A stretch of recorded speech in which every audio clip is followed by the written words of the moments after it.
MCC ಬ್ಯಾಂಕ್ನಲ್ಲಿ 78ನೇ ಸ್ವಾತಂತ್ರ್ಯ ದಿನವನ್ನ ಸಂಭ್ರಮದಿಂದ ಆಚರಿಸಿದ್ರು. ಈ ಸಂದರ್ಭದಲ್ಲಿ ಮಿಲಾಗ್ರಿಸ್ ಚರ್ಚಿನ ಧರ್ಮಗುರುಗಳಾದ ವಂದನೀಯ ಬೋನವೆಂಚರ್ ನಜರತ್ ಅವರು ಪವಿತ್ರ ಬಲಿಪೂಜೆಯನ್ನು ನೆರವೇರಿಸಿದರು.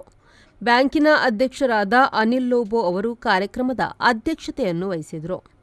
ಕರ್ನಾಟಕ ತುಳು ಸಾಹಿತ್ಯ ಅಕಾಡೆಮಿಯ ಅಧ್ಯಕ್ಷರಾದ ತಾರನಾಥ ಗಟ್ಟಿ ಕಾಪಿಕಾಡ್ ಅವರು ಧ್ವಜಾರೋಹಣವನ್ನು ನೆರವೇರಿಸಿದರು. ಈ ಸಂದರ್ಭದಲ್ಲಿ ಬ್ಯಾಂಕಿನ ಸಿಬ್ಬಂದಿಯವರು ದೇಶಭಕ್ತಿ ಗೀತೆಗಳನ್ನು ಹಾಡಿ ಸಭಿಕರಲ್ಲಿ ದೇಶಪ್ರೇಮವನ್ನು ಜಾಗೃತಗೊಳಿಸಿದರು. ಬ್ಯಾಂಕಿನ ಭದ್ರತಾ ಸಿಬ್ಬಂದಿಯಾಗಿ ಸುಮಾರು 2 ವರ್ಷ ಸೇವೆ ಸಲ್ಲಿಸಿ ಅಕಾಲಿಕವಾಗಿ ನಿಧನರಾದ ದಿವಂಗತ ಗೋಪಾಲಕೃಷ್ಣ ಗಟ್ಟಿಯವರಿಗೆ ಶ್ರದ್ಧಾಂಜಲಿಯನ್ನು ಸಮರ್ಪಿಸಲಾಯಿತು. ಹಾಗೂ ಬ್ಯಾಂಕಿನ ವತಿಯಿಂದ 25,000 ರೂಪಾಯಿ ಆರ್ಥಿಕ ನೆರವನ್ನು ಅವರ ಕುಟುಂಬಸ್ಥರಿಗೆ ನೀಡಲಾಯಿತು. ಈ ಸಂದರ್ಭದಲ್ಲಿ ಉಪಾಧ್ಯಕ್ಷ ಜೆರಾಲ್ಡ್ ಜೂಡ್ ಡಿ ಸಿಲ್ವಾ, ಮಹಾಪ್ರಬಂಧಕ ಸುನಿಲ್ ಮಿನೇಜಸ್, ನಿರ್ದೇಶಕರಾದ ಡಾ.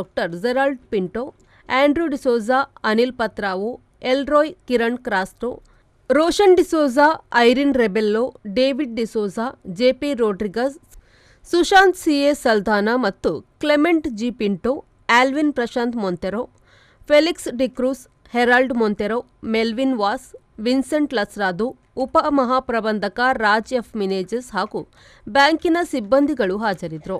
ಬ್ಯಾಂಕಿನ ಹಿರಿಯ ವ್ಯವಸ್ಥಾಪಕರಾದ ಡೆರಿಲ್ ಲಸ್ರಾದೋ ನಿರೂಪಿಸಿದ್ರು.